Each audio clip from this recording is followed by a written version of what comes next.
Sir দেখেন আব্বার অবস্থা খুবই খারাপ।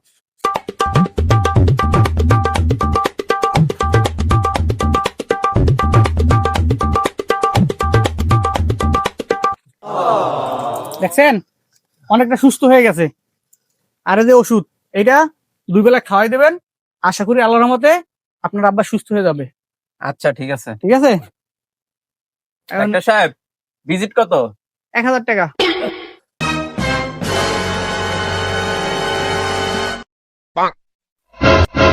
কিরে ডাক্তার সাহেব গেছে? আরে আব্বা, আমি তো ভাবছি তুমি টপ পাই গেছো। আরে না, 1000 টাকা বাড়ি দেওয়ার কথা।